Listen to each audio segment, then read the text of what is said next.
1 தீமோத்தேயுவின் புஸ்தகம் 1வது அதிகாரம் 15ஆம் வசனம் சொல்லுகிறது, பாவிகளை ரட்சிக்க கிறிஸ்து இயேசு உலகத்தில் வந்தார் என்கிற வார்த்தை உண்மையும் எல்லா அங்கீகரிப்புக்கும் பாத்திரமானது அப்படி சொல்லி வேதத்தில் நாம் வாசிக்க கேட்கிறோம்.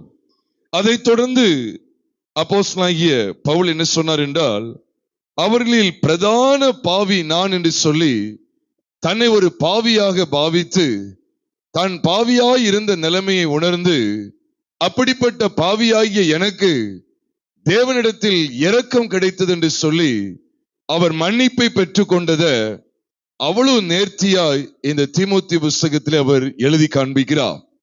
இதை கேட்கிற அருமையானவர்களே, பாவியான மனுஷன் இந்த உலகத்துல மனிதன் எப்பொழுது பாவியாகிறான் அப்படின்னு சொன்னா, கொஞ்ச நேரம் நல்லா கவனிங்க.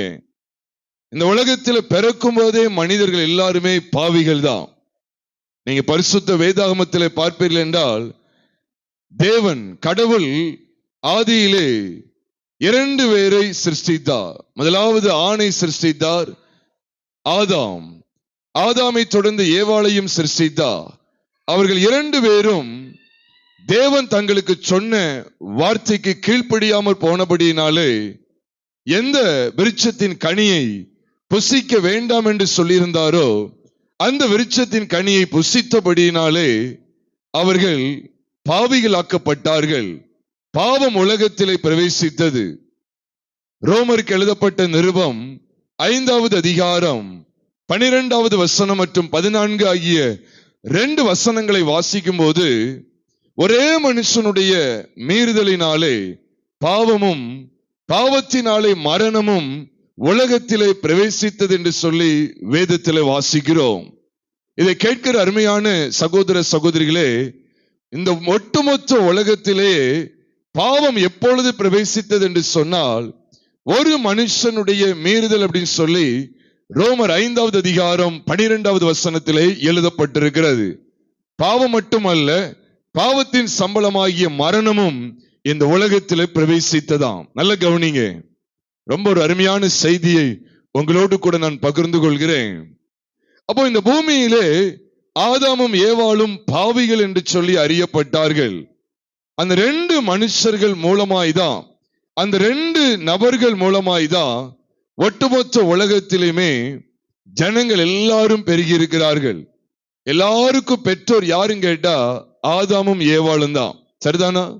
ஆதாம் ஏவாள் என்கிற அவர்களுடைய இரத்தத்துல தான் எல்லாருமே தோன்றியிருக்கிறார்கள்.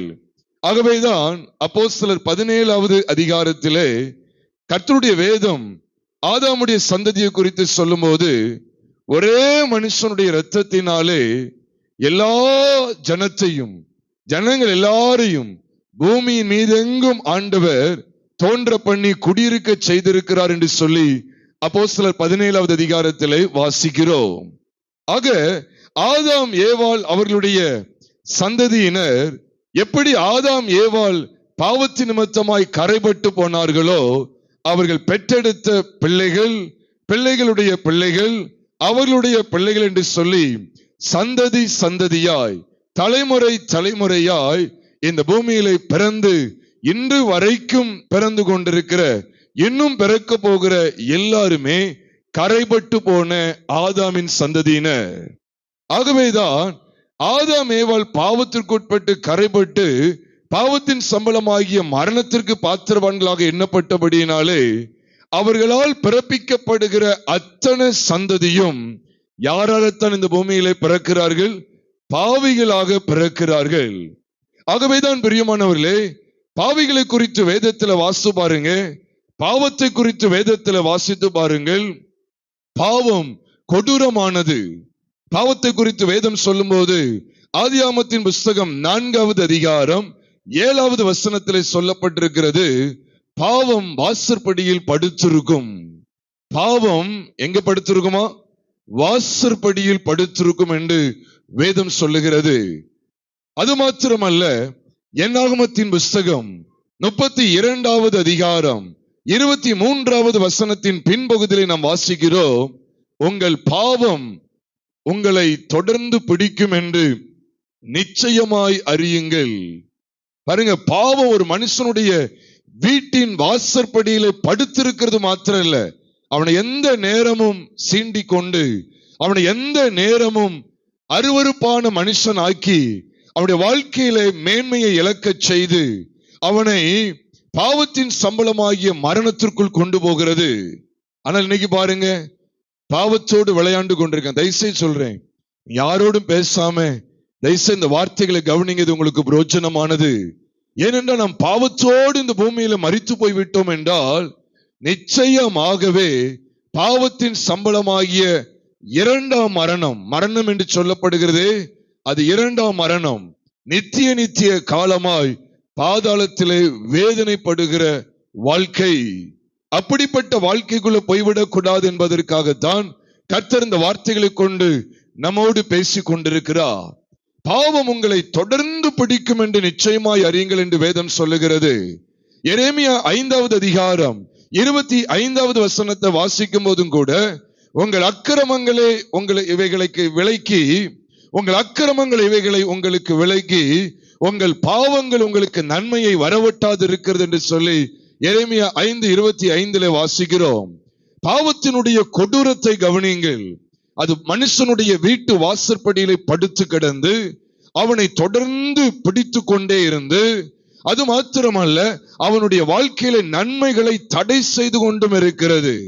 அதனாலதான் சங்கீதக்காரன் என்கிற ஒரு மனுஷன், தாவீது என்கிற ஒரு மனுஷன் இருந்தான். அவனை குறித்து வேதம் சொல்லுகிறது. சங்கீதம் 32வது சங்கீதம் முதல் 3 வசனங்களை வாசிக்கும் போது, எவனுடைய மீறுதல் மன்னிக்கப்பட்டதோ, எவனுடைய பாவம் மூடப்பட்டதோ அவன் பாக்கியவான். எவனுடைய அக்கிரமத்தை கர்த்தர் எண்ணாது இருக்கிறாரோ, எவனுடைய ஆவியில் கபடம் இல்லாது இருக்கிறதோ அவன் பாக்கியவான். சொன்னது மட்டும் இல்ல, பாக்கியவான் என்ன தெரியுமா? பிளஸட், ஆசீர்வதிக்கப்பட்டவர்கள். ஆனா 3ஆம் வசனத்துல சொல்றாரு, நான் அடக்கி வைத்த மட்டும் நித்தமும் என் கதறுதலினாலே என் எலும்புகள் உலர்ந்து போயிற்று, என் சாரம் உஷ்ணகால வறட்சியை போல வறண்டு போயிற்று என்று சொல்லி தன்னுடைய பாவத்தின் நிலைமையை குறித்து, தன்னுடைய அக்கிரமம் மற்றும் மீறுதலை அடக்கி வைக்கிறதுனால அவருடைய வாழ்க்கையில அவருடைய எலும்புகள் எல்லாம் உலர்ந்து போயிட்டான். கவனிங்க பிரியமானவர்களே, இந்த சத்தத்தை தூரத்திலிருந்து கேட்டுக்கொண்டிருக்கிற சகோதர சகோதரிகளாக இருக்கலாம். இன்னைக்கு பாவத்தை தண்ணீரை போல பருகி கொண்டிருக்கிற ஜனங்கள் ஏராளம். நாள் முழுசும் பாருங்க, குடிக்கிறதும் வெறிக்கிறதும் என்று சொல்லி, நாடகம் பார்க்கிறது, சினிமா பார்க்கிறது என்று சொல்லி, இன்னும் பலவிதமான கெட்ட பழக்க வழக்கங்கள், போதை வஸ்துக்களுக்கு அடிமைப்பட்டு இருப்பது, பொய்யை தாராளமாய் பேசுவது, கெட்ட வார்த்தை பேசுவது, கெட்ட பழக்கங்களை பழகுவது, சூதாடுவது, கண்கள்ல தப்பான காட்சிகளுக்கு இடம் கொடுப்பது, இருதயத்துல பொல்லாத நினைவுகள், மற்றவங்களை எப்படிடா கவிழ்க்கலாம், மற்றவங்களுக்கு எப்படிடா தீங்கு செய்யலாம் என்று சொல்லி அனுதினமும் இருதயத்திலே மற்றவர்களுக்கு விரோதமாய் ஆலோசனை பண்ணி கொண்டிருக்கிற துணிகரமான இருதயம். ஒரு மனுஷனுடைய இருதயத்துக்குள்ளிருந்து என்னெல்லாம் வெளிப்படும் சொல்லி இயேசுவானவர் காண்பித்து கொடுத்திருக்கிறார். புதிய ஏற்பாட்டிலேயே முதல் புஸ்தகம் மத்தேயு, அந்த மத்தேயு எழுதின சுவிசேஷம் 15வது அதிகாரம் 18, 19, 20 ஆகிய 3 வசனங்களை வாசிக்கும் போது, ஒரு மனுஷனுடைய வாய்க்குள்ளே போகிறது அவனை தீட்டுப்படுத்தாது, ஒரு மனுஷனுடைய இருதயத்திலிருந்து புறப்பட்டு வருகிறது அவனை தீட்டுப்படுத்தும் என்று வேதம் சொல்லுகிறது. மனுஷனுடைய இருதயத்திலிருந்து என்னதான் வெளிப்படுது தெரியுமா? கொலை பாதகங்கள் வெளிப்படுகிறது, களவுகள் வெளிப்படுகிறது, தூஷணங்கள் வெளிப்படுகிறது, கபடுகள் வெளிப்படுகிறது, விபச்சாரங்கள் வெளிப்படுகிறது என்று சொல்லி பலவிதமான பாவங்கள் ஒரு மனுஷனுடைய இருதயத்திலிருந்து புறப்பட்டு வந்து அந்த மனுஷனையும் மனுஷையும் தீட்டுப்படுத்தி கொண்டிருக்கிறது. ஆனால் இது தெரியாமல் இன்றைக்கு சமுதாயத்திலே வாழ்ந்து கொண்டிருக்கிற சிறு பிள்ளைகள் முதற்கொண்டு பெரியவர்கள் வரைக்கும் செல்போன்ல தகாததை பார்த்து கொண்டிருக்கிறார்கள். வாட்ஸ்அப் என்ன, பேஸ்புக் என்ன, இன்ஸ்டாகிராம் என்ன, இன்னும் யூடியூப்ல ரீல்ஸ் என்ன, ஷார்ட்ஸ் என்று சொல்லி பலவிதமான அசுத்தமான காட்சிகளையும் பொழுதுபோக்கான காட்சிகளையும் பார்த்து பார்த்து பார்த்து அவைகளையே ரசித்து ரசித்து ரசித்து உலகமே தங்களுக்கு சதம் என்று உலகத்தின் ஆசாபாசங்களையும் தங்களுடைய மாம்சத்தை குளிர்விக்கக்கூடிய இச்சையான காரியங்களையும் அருவருப்பான காரியங்களையும் தழுவிக்கொண்டு தங்கள் வாழ்க்கையை கரைப்படுத்தி நாசமாகி கொண்டிருக்கிற சமுதாயத்தை இன்றைக்கு நீங்களும் நானும் பார்க்கிறோம். பிரியமானவர்களே, சங்கீதக்காரனாகிய தாவீது சொல்லுகிறார், என் பாவங்களையும் மீறுதல்களையும் அக்கிரமத்தையும் கபடத்தையும் நான் அடக்கி வைத்த மட்டும் நித்தமும் என்ன செய்கிறேன்? சத்தமா சொல்லுங்க. சங்கீதம் 32:3 என்ன சொல்லுது? நான் அடக்கி வைத்த மட்டும் நித்தமும் கதறுதலினாலே என் எலும்புகள் உலர்ந்து போயிற்று. நித்தம்னு என்ன தெரியுமா? எப்பொழுதும் கதறிக்கொண்டே இருக்கிறா. அதனால்தான் அதை குறித்து வேதம் சொல்லுகிறது, பாவத்தினால் நிறைந்திருக்கிற துன்மார்க்கன் என்று வேதம் சொல்லுகிறது. துன்மார்க்கன் என்பவன் யார்? பாவத்திலே நிறைந்து காணப்படுகிறவன். துன்மார்க்கனுக்கு சமாதானம் இல்லை என்று கர்த்தர் சொல்லுகிறார் என்று சொல்லி ஏசாயாவின் புஸ்தகம் 48வது அதிகாரம் கடைசி வசனமாகிய 22வது வசனத்திலே நீங்களும் நானும் வாசிக்கிறோம். பிரியமானவர்களே, ஆக பாவத்தினாலே மனுக்குலத்திற்கு சமாதானம் இல்லை. பாவத்தினாலே மனுக்குலத்திற்கு என்றென்றைக்குமே சமாதானம் இல்லை.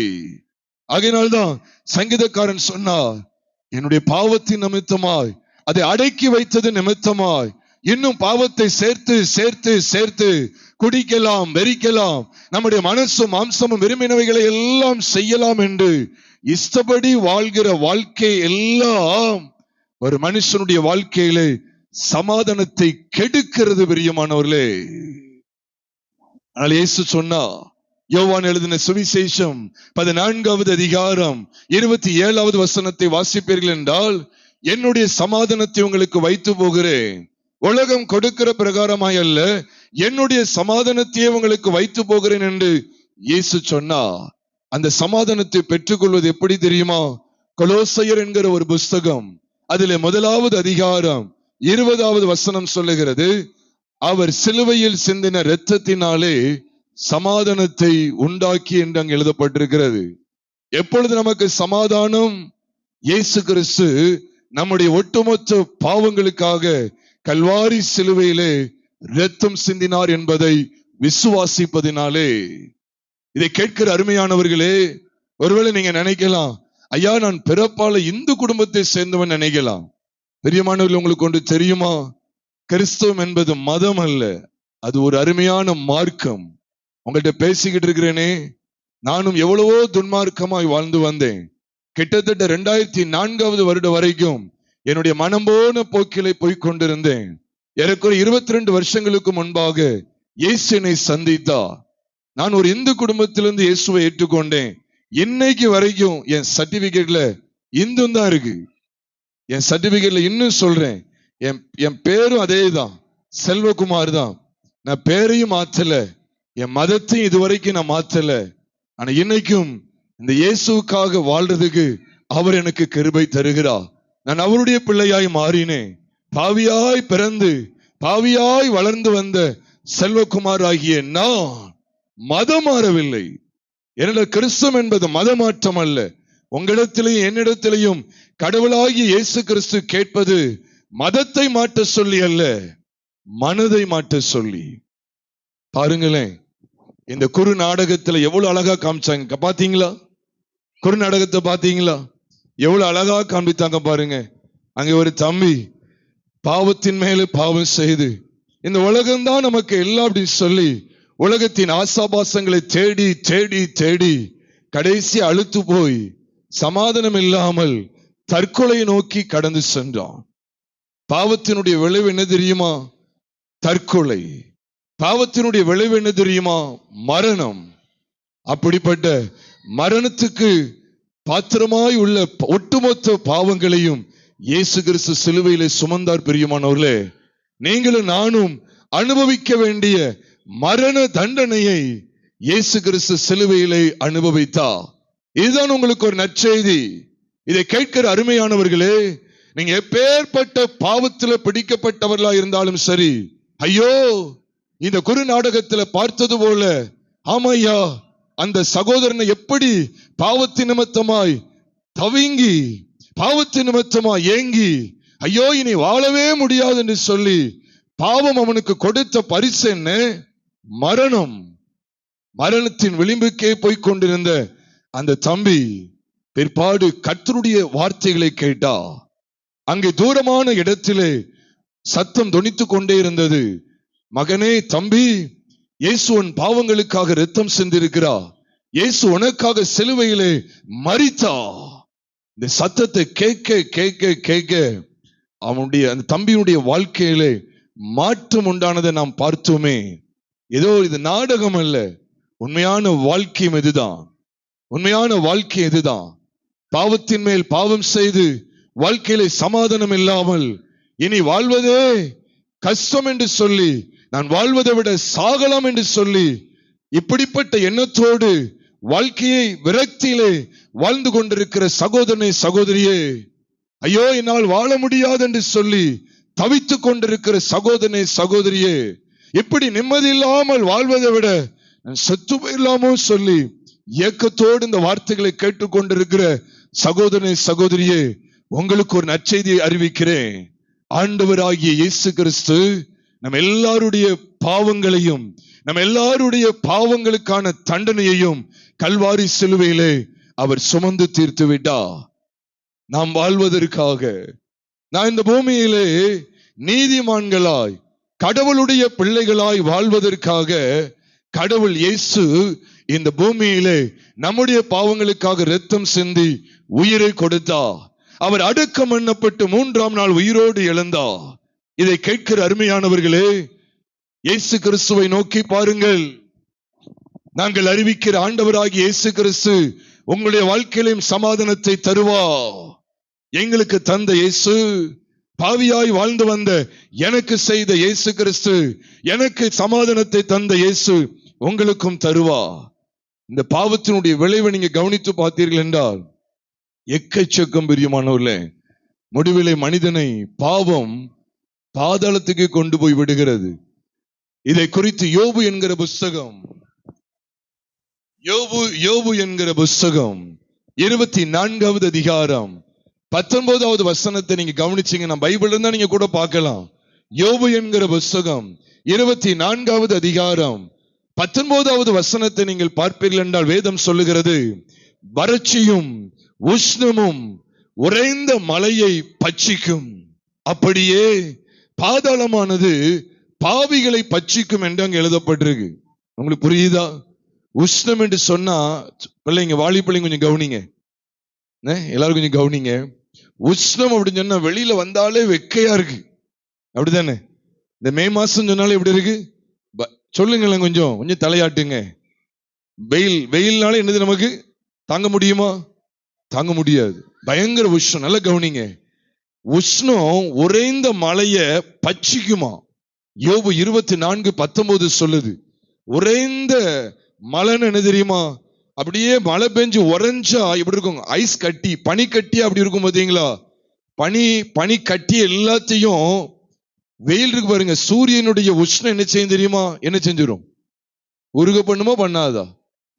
அதுக்கு முன்னால உறைந்த மழைலாம் ஒண்ணுமே இல்லை. அது எதுக்கு அடையாளமா காண்பிக்கப்பட்டிருக்குதான்? மீண்டும் சொல்லுகிறேன், யோபு 24:19 சொல்லுகிறது, வறட்சியும் உஷ்ணமும் உறைந்த மலையை பட்சிக்கும், அப்படியே பாதாளமானது பாவிகளை பட்சிக்கும் என்று வேதம் சொல்லுது. ஏன்னா பாதாளம் என்ன செய்யும் தெரியுமா? பாதாளத்துக்கு முன்பாக பாவிகள் நிக்கவே முடியாது. அவங்களை அப்படியே உருக பண்ணிரும். அதுக்கு முன்பாக அவங்களால நிக்கவே முடியாது. ஏன்னா பாதாளத்துக்கு இறையே எது தெரியுமா? பாவிகள் தான், பாவங்கள் தான். அதனால யாரெல்லாம் பாவம் செய்யறாங்களுக்கு கவனிங்க, தயவுசெய்து கவனிங்க. நீங்க நிறைய பேர் நினைக்காங்க, நம்ம வெளியில ஆலயத்துக்கு நல்ல பைபிள் எடுத்துட்டு நல்ல மேக்கப்லாம் அடிச்சுட்டு நம்ம வந்துட்டோம்னா நம்மளை பக்திமான்களா காண்பிச்சிடலாம், நல்ல நீதிமான்களா காண்பிச்சிடலாம், நம்மளை ஒழுக்கமுள்ளவர்களா காண்பிச்சிடலாம். நம்ம எல்லாம் தேவ பிள்ளைகள் சொல்லி ஒரு போர்வையில வாழ்ந்தெல்லாம் சொல்லி அந்தரங்கத்துல அருவருப்பான காரியங்களை செய்து என்னதான் ஒருவரும் பார்க்கவில்லை என்று சொல்லி பாவத்தை துணிகரமாய் செய்கிற எத்தனையோ மனிதர்கள் இன்றைக்கும் சமுதாயத்தில் உண்டு.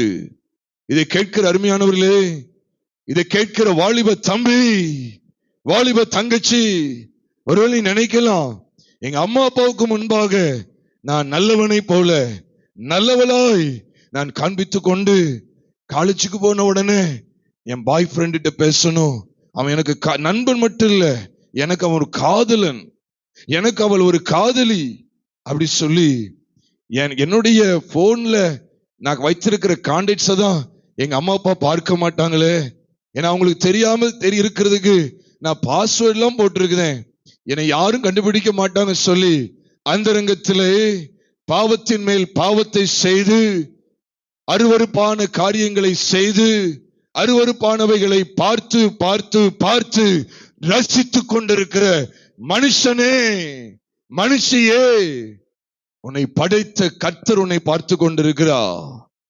நீ வெளியில வேணா வேஷம் போட்டுக்கொண்டு நான் செய்த எந்த பாவத்தையும் யாரும் பார்க்கலையே, நான் தனிமையில ஒரு குறிப்பிட்ட இடத்துல யாரும் பார்க்காத இடத்துல இப்படிப்பட்ட பாவங்களை எல்லாம் செய்து விட்டேன், மூடிவிட்டேன், மறைத்து விட்டேன், யாருக்கும் தெரியாது என்று சொல்லி துணிகரமாய் வாழ்ந்து கொண்டிருக்கிறாயா? உன்னை படைத்த கர்த்தர் பார்த்து கொண்டிருக்கிறார். எபிரேயர் என்கிற ஒரு புஸ்தகம் 4வது அதிகாரம் 13வது வசனம் சொல்லுகிறது, அவருடைய பார்வைக்கு மறைவான சிருஷ்டி ஒன்றுமில்லை, சகலமும் அவருடைய கண்களுக்கு முன்பாக நிர்வாணமாயும் வெளியரங்கமாயும் இருக்கிறது, அவருக்கே நாம் கணக்கொப்புவிக்க வேண்டும் என்று வேதத்தில் எழுதப்பட்டிருக்கிறது. ஆண்டவர் பார்த்து கொண்டே இருக்கிறார். அவருடைய பார்வைக்கு மறைவான சிருஷ்டி ஒன்றுமில்லை. No creature in the world is hidden from the eyes of the Lord. Everything has become manifest and naked before the sight of the Lord. We must give an account of every deed, every speech we spoke, every deed we did in the world.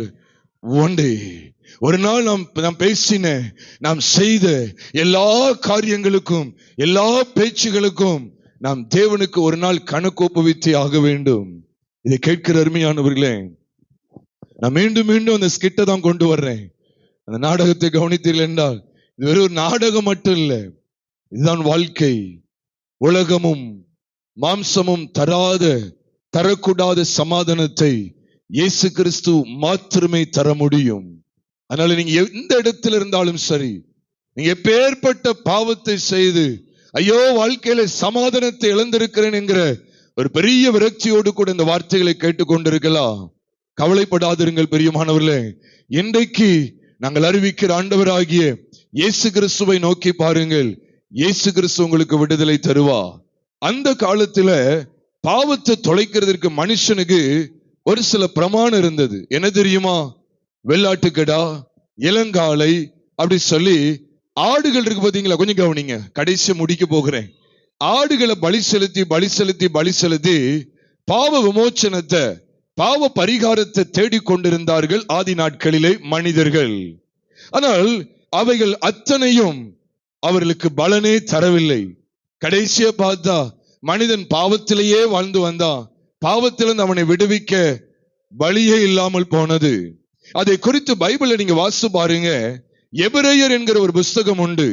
அதிலே 9வது அதிகாரம் 12வது வசனத்திலிருந்து வாசிக்கும் போது, வெள்ளாட்டுக்கடா, இளங்காளை இவைகளுடைய இரத்தத்தினாலே அல்ல, தம்முடைய சொந்த இரத்தத்தினாலே மகா பரிசுத்த ஸ்தலத்தில், அதுவும் பைபிள் சொல்லுது, ஒரே தரம் மகா பரிசுத்த ஸ்தலத்திலே பிரவேசித்து நித்திய மீட்பை உண்டு பண்ணினார் என்று சொல்லி வேதத்தில் எழுதப்பட்டிருக்கிறது. நித்திய மீட்பான் அப்படின்னா என்ன தெரியுமா? நிரந்தரமான விடுதலை. நம்ம தமிழ்ல சொல்லணும் அப்படின்னு சொன்னா நிரந்தரமான விடுதலை. அதுக்கு பேர் தான் நித்திய மீட்பு. ஐயோ நான் என்னென்னமோ செஞ்சு பாக்குறேனே, பாவத்திலிருந்து விடுதலை இல்லையே. ஐயோ என்னெல்லாமோ நான் பரிகாரம் செஞ்சு பாக்குறேன், என் வாழ்க்கையில சமாதானம் கிடைக்கவே மாட்டேங்குது. நிம்மதியே கிடைக்கலையே என்கிற விரக்தியோடு இந்த வார்த்தைகளை கேட்டுக்கொண்டிருக்கிறீர்களா? பிரியமானவர்களே, அக்காலத்துல வெள்ளாட்டுக்கடாவும் இளங்காலையும் செய்ய முடியாதத இயேசு கிறிஸ்து இந்த பூமியில பாருங்க, இயேசு கிறிஸ்து தெய்வம், அவர் இந்த பூமியில மனுஷனா வந்து பிறந்து உங்களை என்னையும் காப்பாத்துறதுக்காக, உங்களுக்கு எனக்கும் நிரந்தரமான விடுதலையை தருவதற்காக, என்றென்றைக்கும் உள்ள விடுதலைக்கு பேர் தான் நித்திய மீட்பு, இட்டர்னல் ரிடம்ஷன், இட்டர்னல் சால்வேஷன். நித்திய மீட்பை அவர் உண்டு பண்ணினாராம். அதை தொடர்ந்து பைபிள் சொல்லுகிறது, அதே எபிரேயர் 9:13 அது எப்படி எனில், காலை வெள்ளாட்டுக்கடா இவைகளுடைய இரத்தமும் தீட்டுப்பட்டவர்கள் மேல் தெளிக்கப்படும் கடாரியின் சாம்பலும் சரீர சுத்தி உண்டாகும்படி பரிசுத்தப்படுத்துமானால், நித்திய ஆவியினாலே தம்மை தாமே பழுதற்ற பலியாக தேவனுக்கு ஒப்பு கொடுத்த கிறிஸ்துவினுடைய இரத்தம் ஜீவனுள்ள தேவனுக்கு ஊழியம் செய்வதற்கு உங்கள் மனசாட்சியை செத்த கிரியைகளற சுத்திகரிப்பது எவ்வளவு நிச்சயம் என்று சொல்லி வேதத்திலே சொல்லப்பட்டிருக்கிறது. இதை கேட்கிற அருமையானவர்களே, அக்காலத்திலே செய்யப்பட்டு வந்த பலிகள், சடங்குகள், பண்டிகைகள், சடங்காச்சாரங்கள், அத்தனை பலிகளுடைய காரியங்கள் எல்லாம் மனுஷனுடைய வெளிப்புறத்தை தான் சுத்திகரிச்சது, சரீர சுத்தியை தான் உண்டாக்கிச்சு. அவனுடைய மனிதனுடைய ஆத்துமாவை குணமாக்கல, பாவத்திலிருந்து அவனுக்கு பூரணமான விடுதலையை தரவில்லை, அவனுடைய வாழ்க்கையில உள்ளான சமாதானத்தை கொண்டு வரவில்லை. அதனாலதான் கடவுள் என்ன செய்தார் தெரியுமா? தாமே இந்த பூமிக்கு வர வேண்டும் என்று சொல்லி இந்த பூமியிலே கிறிஸ்து இயேசு என்னும் தெய்வம் மனுஷனாய் வெளிப்பட்டா. இதை குறித்து 1 தீமோத்தேயு 3:16 சொல்லுகிறது, தேவ பக்திக்குரிய ரகசியம் யாவரும் ஒப்புக்கொள்ளுகிறபடியே மகா மேன்மை உள்ளது. தேவன் மாம்சத்தில் வெளிப்பட்டார், அவர் ஆவியிலே உயிர்ப்பிக்கப்பட்டார். பாருங்க, தேவன் மாம்சத்தில் வெளிப்பட்டார் என்று 1 தீமோத்தேயு 3:16 சொல்லுகிறது. இதுதான் உங்களுக்கு ஏற்ற நற்செய்தி. அப்ப ஆதாம் ஏவாள் தொடங்கி பாவம் பிறந்து வளர்ந்து வளர்ந்து வளர்ந்து சந்ததி சந்ததியாய், தலைமுறை தலைமுறையாய், சிறு பிள்ளைகள், வாலிப பிள்ளைகள், பெரியவர்கள், முதிர்ந்தவர்கள் என்று சொல்லி யாவரும் பாவத்தினாலே விழுங்கப்பட்டார்கள். பாவம் எல்லாரையும் பிடித்து கொண்டே வருகிறது. பாவத்தின் சம்பளம் மரணம். பாவம் எல்லாருடைய வாழ்க்கையிலையும் சமாதானத்தை கெடுக்கிறது. பாவம் எல்லாருடைய வாழ்க்கையிலையும் எதை காட்டி கொடுக்க தெரியுமா? நீ இந்த பூமியுடைய வாழ்க்கையை எல்லாம் முடிச்சுட்டு இந்த பூமியில நீ கண்ணை மூனதுக்கு பிறகு நீ எங்க போவேன்னு சொல்லி கொடுக்க பாவம். சத்தமா சொல்லுங்க, பாவம் என்ன கற்றுக் கொடுக்கு? இந்த பூமியுடைய வாழ்க்கையோட உனக்கு இந்த கொடுமையான வாழ்க்கை முடிஞ்சு போறதில்ல. இந்த பூமியில நீ கண்ணை மூனதுக்கு பிறகு கூட நித்தியமா எங்க கிடப்ப? சத்தமா சொல்லுங்க, நரகத்துல கிடப்பேன்னு சொல்லி சொல்லிக் கொடுக்கு. நரகம், கொடூரமான பாதாளம். பிரியமான சகோதர சகோதரிகளே, இந்த ஒலிபெருக்கின் சத்தத்தை ஆலய வளாகத்திலிருந்து கேட்டுக்கொண்டிருக்கிற சகோதர சகோதரிகளே, இந்த ஒலிபெருக்கின் சத்தத்தை தூரமான இடத்திலிருந்து கேட்டுக்கொண்டிருக்கிற சகோதர சகோதரிகளே, தயவு செய்து சொல்றேன், இன்றைக்கு உங்கள் பாவங்களை ஒப்புக்கொண்டு பாவத்தின் பரிகாரமாய் இயேசு சிலுவையில் இரத்தம் சிந்தினார், தம்முடைய ஜீவனை கொடுத்தார் என்று சொல்லி இன்றைக்கு இந்த இயேசுவை நோக்கி பாருங்கள். இயேசு சிலுவையில் சிந்தின இரத்தத்தை முழுமையாக நம்புங்கள். உங்கள் பாவங்கள் அனைத்தும் மன்னிக்கப்பட்டு இந்த உலக வாழ்க்கைக்கு பிற்பாடு நித்திய வாழ்க்கையை, தேவனோடுள்ள வாழ்க்கையை, பரலோகம் என்று சொல்லப்படுகிற அந்த சொர்க்கமான வாழ்க்கையை அனுபவிக்க முடியும். இந்த பூமியிலையும் சமாதானம், இந்த பூமியினுடைய வாழ்க்கையை தாண்டி பரலோகத்திலும் என்றென்றைக்கு சமாதானமாய் வாழ முடியும். பிரியமானவர்களே, ஆனபடினாலே இந்த வார்த்தைகளை கேட்கிற அருமையான சகோதரனே சகோதரியே, பாவ வாழ்க்கை போதும், பாவத்தை தண்ணீராய் பருகி கொண்டிருந்தது போதும். இன்றைக்கு பாவத்தின் பரிகாரியாகிய இயேசு கிறிஸ்துவை நோக்கி பாருங்கள். ஏசாயா 45:22 சொல்லுகிறது, பூமியின் எல்லையெங்கும் உள்ளவர்களே என்னை நோக்கி பாருங்கள், அப்பொழுது ரட்சிக்கப்படுவீர்கள். நானே தேவன், வேறொருவரும் இல்லை என்று கர்த்தர் சொல்லுகிறார். ஜெபம் பண்ணுவோமா? இருக்கிற இடத்திலே இந்த செய்திக்கு ஆரம்பமாக ஆண்டு நம்மகிட்ட பேசினாரு. பாவிகளை ரட்சிக்க கிறிஸ்து இயேசு உலகத்தில் வந்தா. இதை கேட்கிற தம்பி தங்கச்சி, இன்னைக்கு நீ பாவத்தை துணிகரமா செய்யலாம், இந்த வார்த்தைகளை கூட நீ ஏளனமா பேசலாம். ஆனா நாள் ஒன்று வருகிறது, நீ செய்த அத்தனை பாவங்களுக்காகவும் நீ தேவனுக்கு ஒரு நாள் கணக்கு கொடுக்க வேண்டும். வாலிபனே, உன் இளமையிலே சந்தோஷப்படு. உன் வாலிப நாட்களில் உன் இருதயம் உன்னை பூரிப்பாக்கட்டும். ஆனால் உன் நெஞ்சின் வழிகளிலும் உன் கண்ணின் காட்சிகளிலும் நட. ஆனாலும் இவை எல்லாவற்றின் நிமித்தமும், எது நிமித்தமா? நீ எதெல்லாம் பார்த்தியோ, தாய் தகப்பனுக்கு தெரியாதுன்னு சொல்லி செல்போன்ல எதெல்லாம் அசிங்கங்களை பார்த்தியோ, நீ என்னெல்லாம் மனசுல தப்பு தப்பா நினைச்சியோ, உன் இருதயத்துக்குள்ள என்னெல்லாம் அருவருப்பை கொண்டு வந்தியோ, உன் கால்கள் எங்கெங்கெல்லாம் அசிங்கமான இடத்துக்கு நடந்துச்சோ, அது அத்தனையும் குறித்து நியாய தீர்ப்பு நாளிலே நீ தேவனுக்கு கணக்கு கொடுப்பாய். ஆகையினால் இன்றைக்கு மனம் திரும்பு. உன்னுடைய ஒட்டுமொத்த பாவங்களுக்காக இயேசு சிலுவையில் இரத்தம் சிந்தி ஜீவனை கொடுத்தா. அந்த அன்புள்ள தெய்வத்தை நோக்கிப்பா, நீ ரட்சிக்கப்படுவாய், காப்பாற்றப்படுவாய். இல்லாவிட்டால் உன் பாவங்கள் உன்னை கைவிட்டு விடும். நீ நித்திய நித்தியமான நரகத்துக்கு போக வேண்டியதுதான். பாதாளமானது பாவிகளை பட்சிக்கும் என்பதை லூக்கா எழுதின சுவிசேஷம் 16வது அதிகாரத்திலே வாசித்துப்பா. மனம் திரும்பாத ஐஸ்வர்யவான் தன் சகோதரர்கள் மனம் திரும்ப வேண்டும் என்று ஏங்கிக் கொண்டிருக்கிறான். தன் சகோதரர் 5 சகோதரர் மனம் திரும்ப வேண்டும் என்று ஏங்கிக் கொண்டிருக்கிறான். அவனுக்கு எல்லா பொருளும் பொண்ணும் இருந்தது, அவனுக்கு திரளான ஆசை இருந்தது, அவன் இந்த உலகத்தை சம்பரமாய் அனுபவித்துக் கொண்டிருந்தான். அவனுக்கு விதவிதமான ஆடைகள் இருந்தது, விதவிதமான ஆகாரங்கள் இருந்தது. ஆனால் மனம் திரும்புதல் இல்லை, பாவத்தை குறித்த உணர்வு இல்லை, பாவ மன்னிப்பை பெறவில்லை, பாவத்திலிருந்து விடுதலை பெறவில்லை. அவன் எங்க போனான் தெரியுமா? பாதாளத்துக்கு போய்விட்டான். பாதாளம் பாவியாகிய ஐஸ்வர்யவானை பட்சித்து விட்டது. இதை கேட்கிற அருமையானவர்களே, அப்படி அர்ப்பணம் செய்வோமா? நாம் அர்ப்பணித்து நாம் முடிப்போம். ஆண்டவருடைய சமூகத்திலே, ஆண்டவரே நீ ஒப்பு கொடுக்கிறேன் அப்பா. யாரும் சும்மா இருக்க வேண்டாம். இந்த இயேசு கிறிஸ்து என்னுடைய எல்லா பாவங்களுக்காக சிலுவையில் இரத்தம் சிந்தி ஜீவனை கொடுத்தாரு. எனக்காக அடக்கம் பண்ணப்பட்டு 3ஆம் நாள் உயிரோடு எழுந்தாரு. என்னுடைய எல்லா பாவங்களையும் கல்வாரி சிலுவையில சுமந்து தீர்த்தார் என்று முழு மனதோடு விசுவாசித்து, இயேசுவே நான் தான் பாவி, ஆனா என்னுடைய எல்லா பாவங்களையும் ஒரு பாவம் செய்யாத நீர் சிலுவையில சுமந்து தீர்த்தீர, நான் உம்மை நம்புகிறேன் என்று சொல்லி அவரை நோக்கி பார்ப்பீர்களா? இயேசுவே உம்முடைய இரத்தத்தினாலே என்னை கழுவும் என்று சொல்லி ஒரு விசுவங்களை தாழ்த்துவீர்களா? வேதம் சொல்லுகிறது, இயேசு கிறிஸ்துவின் இரத்தம் சகல பாவங்களையும் நீக்கி நம்மை சுத்திகரிக்கும்.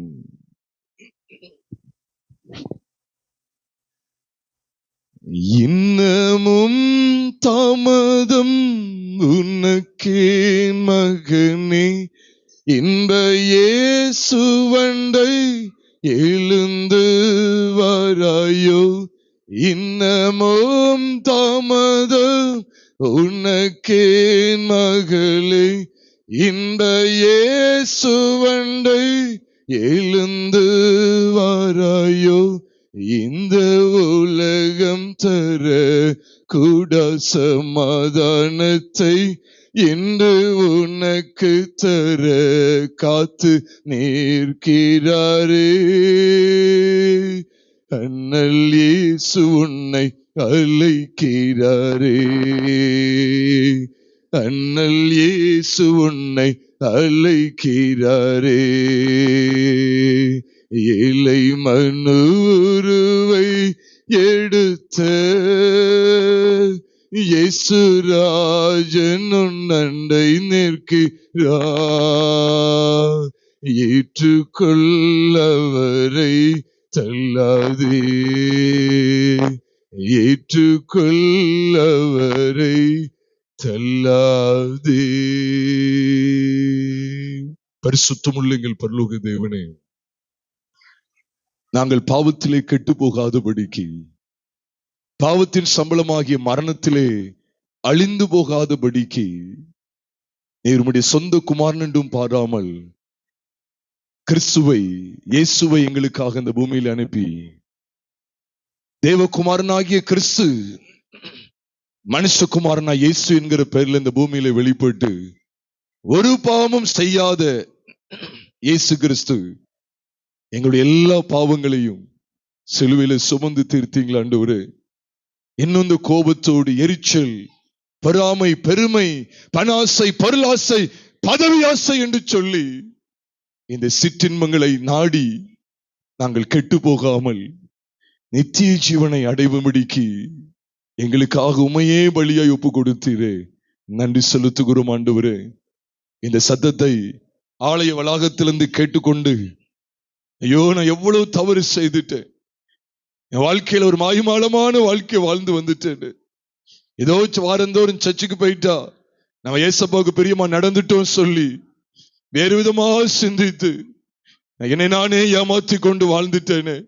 ஆனா உள்ளேயோ எவ்வளவு அசிங்கங்கள், அருவருப்புகள், பாவத்தை குறித்து உணர்வு இல்லாம, சரியான மனம் திரும்புதல் இல்லாமல் நான் என்னை நானே ஏமாத்தி கொண்டு ஒரு விதமான மாய்மாலமான வாழ்க்கையை வாழ்ந்து கொண்டு பெயர் கிறிஸ்தவனாய் கிறிஸ்தவளாய் வாழ்ந்துட்டேனே. ஆண்டவரே நான் மன்னிங்க என்று சொல்லுகிறவர்கள் இந்த ஒளிபெருக்கின் சத்தத்தை தூரமா இருந்து கேட்டு, ஐயோ நான் செய்த எல்லா பாவங்களையும் சிலுவையிலே இயேசு கிறிஸ்து என்னும் கடவுள் எனக்காக சுமந்து தீர்த்தாரு, என்னுடைய எல்லா பாவங்களுக்காக அவர் ரத்தம் சிந்தினாரு, அவரை நம்புகிறேன்னு சொல்லி, இயேசுவே என் பாவங்கள் எல்லாம் மன்னிங்க என்று சொல்லி எல்லாமை நோக்கி கூப்பிடுகிறார்களோ ஒவ்வொருவருக்கு கர்த்தர் இரக்கம் செய்யுங்க ஆண்டவரே. உம்முடைய பரிசுத்த நாமத்துக்கு மகிமை உண்டாக. ஒவ்வொருவருடைய நாமத்தினாலே சமாதானத்தை கண்டடையட்டும். உலகமும் மாம்சமும் தரக்கூடாத சமாதானத்தை, சந்தோஷத்தை இயேசு கிறிஸ்து என்னும் கடவுள் தருகிறார். இந்த நற்செய்தியை பெற்றுக் கொண்டவர்களால் ஒவ்வொருவரும் சந்தோஷத்தோடு வீடு திரும்பட்டும். ஆசீர்வதிங்க ஆண்டவரே. ஒருவரும் கெட்டு போகாமல் இந்த நாள்ல உண்மையா ஆண்டவரே பாவங்களை ஒத்துக்கொண்டு என் பாவங்களை எல்லாம் மன்னிங்க என்று சொல்லி ஒரு ஒப்பு கொடுத்தலோடு கூட இயேசு கிறிஸ்து என்னுடைய எல்லா பாவங்களையும் மன்னித்து விட்டார், அவருடைய இரத்தத்தினாலே கழுவப்பட்டு விட்டேன், இயேசு எனக்கு விடுதலை தந்து விட்டா அப்படிங்கிற சந்தோஷத்தோடு தங்களுடைய வீடுகளுக்கு கடந்து செல்ல யாவருக்கும் அனுக்கிரகம் பாராட்டுங்க ஆண்டவரே. இங்க அமர்ந்திருக்கிற ஊழியக்காரர்களுக்காக நாங்கள் ஜெபிக்கிறோம். தொடர்ந்து இந்த மாயக்கூத்துபுரம் சபை மேன்மேலும் கர்த்தருக்காக எழும்பி பிரகாசிப்பதற்கு ஊழியர்களையும் கர்த்தர் வல்லமையை எடுத்து பயன்படுத்துங்க, ஆசீர்வதிங்க, வழி நடத்துங்க. இந்த நாளிலும் கூட தங்களுடைய திறமைகளை வெளிப்படுத்தி ஆண்டவருடைய பரிசுத்த நாமத்தை அதன் மூலமாய் மகிமைப்படுத்தின அருமையான சிறு பிள்ளைகள், வாலிப பிள்ளைகள், பெரியவர்கள் அத்தனை பேரையும் உடைய கரத்தில் ஒப்பு கொடுக்கிறோம். இதற்காக அதிகமாய் பிரயாசப்பட்ட ஆண்டவரே விபிஎஸ் டீச்சர்ஸ் மற்றும் டைரக்டர்ஸ் எல்லாரையும் கர்த்தர் ஆசீர்வதிங்க. உம்முடைய பரிசுத்த நாமம் மகிமைப்படட்டும். கர்த்தராகிய இயேசு கிறிஸ்துவின் நாமத்தில் ஜெபிக்கிறோம் நல்ல பிதாவே, ஆமென்.